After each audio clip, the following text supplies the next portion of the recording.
So we're going to get into the news here. The first story comes by way of IGN. Joe Screbbles writes, Ubisoft won't necessarily release Assassin's Creed or Far Cry games in 2017. We kind of talked about this last week with Huber.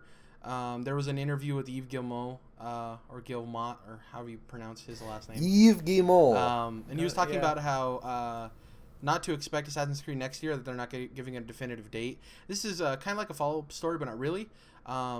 But most assumed the series would be taking a single year off. This may not end up being the case, and Far Cry may also be going away for longer than expected, which is not too surprising considering Primal came out earlier this year. But speaking to IGN, Ubisoft VP of Editorial Tommy Francois explained that both Assassin's Creed and Far Cry were undergoing close scrutiny during development with a very particular goal in mind.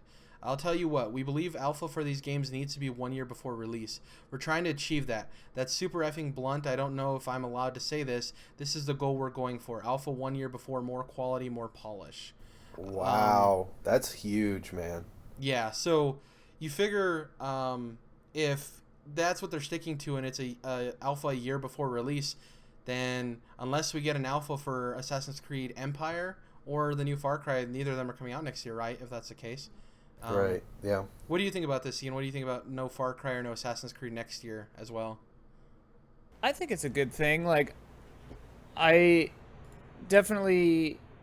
I mean, in the article, Francois says that, you know, yeah, it's more of a creative decision than a marketing decision. But I do think there was a lot of oversaturation, and also, given all their tech problems with the last few games coming out... Yeah. I think it's not a bad idea for them to make sure that they work better before putting them out, you know? Yeah. And then he also talks about taking it away from that open world kind of vibe.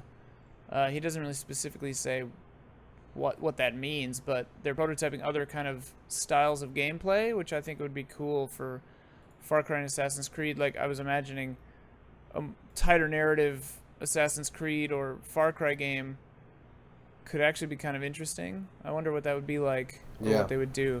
Yeah. It's crazy because I remember watching footage for AC Syndicate last year. I think it was like last summer, and it had the pre-alpha gameplay tag up at the top of the screen.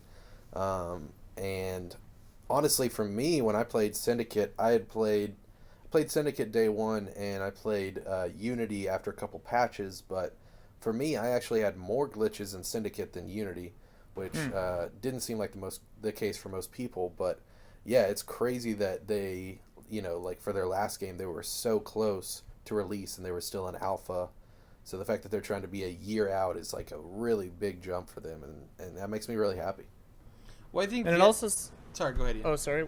I was just going to say, it also sounds like they're doing that year early thing so that if they show it to someone and then they're like, hey, this gameplay style is terrible, they can change it with they have enough time to actually just uproot everything. I see a lot of changes taking place. Of course, there's the whole Vivendi takeover happening with Ubisoft, but besides that, just internally, I see a lot of progressive thinking for them. I mean, to be honest, they could probably sell plenty of copies of an Assassin's Creed game year in, year out for the next 10 plus years, I bet. Yeah. And so the fact that they're saying, no, we're focusing more on the creative aspect.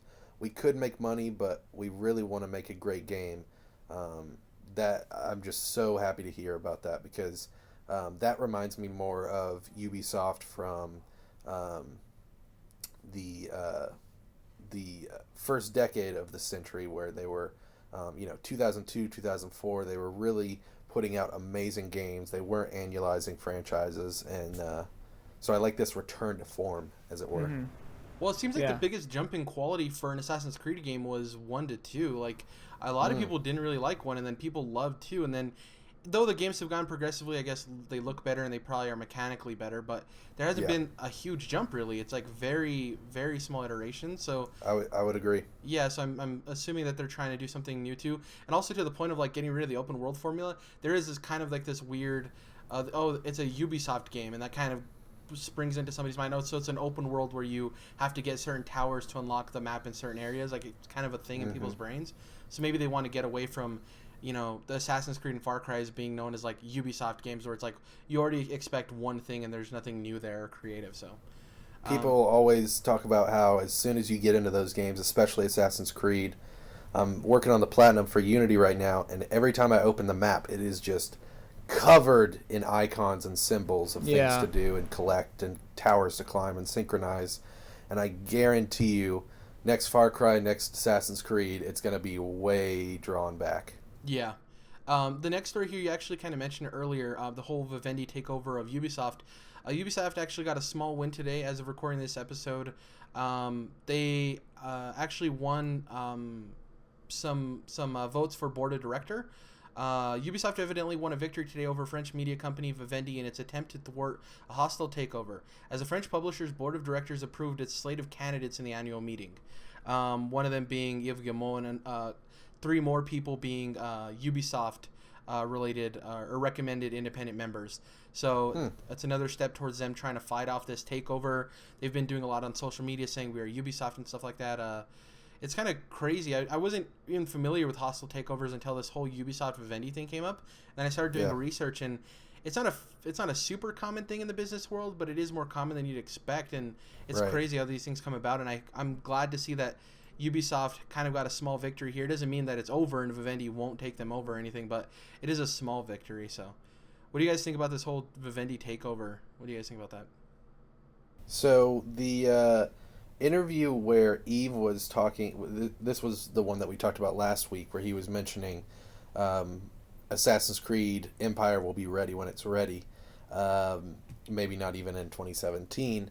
I think it was that same interview that he talked about a little bit with the takeover, and how he made some really important points to me that I heard about, where he was saying, you know, if Vivendi takes us over, they're focused on the business side, and they're really not focused on the creative side. I mean, they're going to let us be creative, but they're not a gaming company. They're not a big gaming conglomerate, and so that's not the creativity of the video games. They just don't get it. They're not specialized in that aspect. And so comparing it to someone like Bethesda, who's owned by ZeniMax, people were saying, well, you know, Bethesda gets all the creative freedom that they want, and you know, it's worth pointing out that ZeniMax is more focused on games. They know video games inside and out. They know how to treat a developer and a publisher, and that helps a lot when you're Todd Howard trying to discuss these things with the big company that's going to be funding you.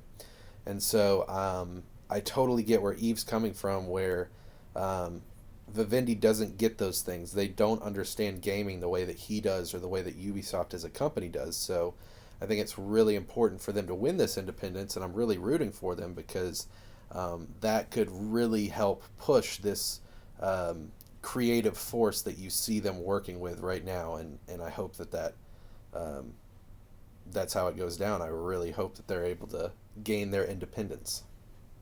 And I have to go ahead. Go for it. I was just gonna say, I have to wonder how often these hostile takeovers work out, because you know, I mean, you think about when Words with Friends was purchased by whatever, and things like that, where the second the new owner takes control, it just plummets in popularity. And like something like this, Vivendi, I can't really understand what their play would be, because if they're doing a hostile takeover, that implies that they're very kind of micromanagerial, and like they're gonna want to get their hands in there maybe. Yeah. And if they succeed, it's basically like that's not going to reflect well on Ubisoft. So the consumer is going to lose confidence in the company if they succeed in buying the company, and then the company will be devalued possibly because of that. So it's a very weird thing in a public-facing company like this, where it's, what do you expect to gain? Like, I could see if they're like a Tencent that owns Riot or whatever, or like a ZeniMax, where you buy them above board and then just let it keep running, and you just siphon some of the money off the top. Like, that's how you acquire a company, because then you just get money and you don't need to change anything really, and people don't get mad at you for doing that. But yeah, a lot of times when things are done this way, not above board or like in a skeezy kind of way, I think you're shooting yourself in the foot. So I wonder what they're even. I guess I don't really understand why people would want to hostily take over something unless they're trying to destroy competition somehow. But yeah, it's like they're a publicly facing bad guy. Like, what's the end game there? It's really weird. Right. Yeah.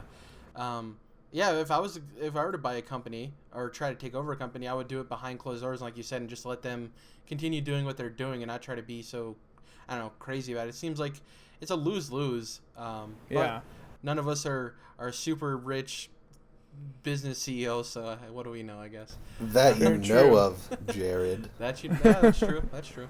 So the last story here comes by way of PC Gamer. Joe Donnelly writes, Cyberpunk 2077 could feature a huge living city and seamless multiplayer. So the Witcher dev has filed grants via the Polish game INN program for open world building tech. CD Projekt Red's next game supposedly has more people working on it than The Witcher 3 ever did. However, little else is known about Cyberpunk 2077 beyond its tabletop roots. Geralt's last outing set the bar high with regards to open world exploration, and it seems the Polish studio is keen to keep this momentum going. Having applied for grants via the Polish game INN program for various technologies including city creation, animation excellence, cinematic feel, and seamless multiplayer. As reported and translated by Game Pressure, city creation is a complex technology for creating a huge living city playable in real time, which is based on rules, AI, and automation, as well as supports innovative processes and tools for making top-notch open-world games. The story goes into the rest of the grants that they filed for and just talks about Cyberpunk 2077 in general and CD Projekt Red moving forward. This is interesting. I think that Witcher 3 was very successful. Obviously, won tons of Game of the Year awards. I think that Cyberpunk 2077 could be a bigger success for them. It seems like the set of the game and just the main character and the feel of the game seems like it lends well more towards a very like large audience. I think it could hit a bigger audience than Witcher 3 did, and The Witcher 3 was super successful. I'm interested to see how this game turns out. I'm interested also to see if CD Projekt Red does announce the game and then it comes out 6 to 8 months later. They've already had a cinematic trailer. Yeah, they had a trailer a few years ago.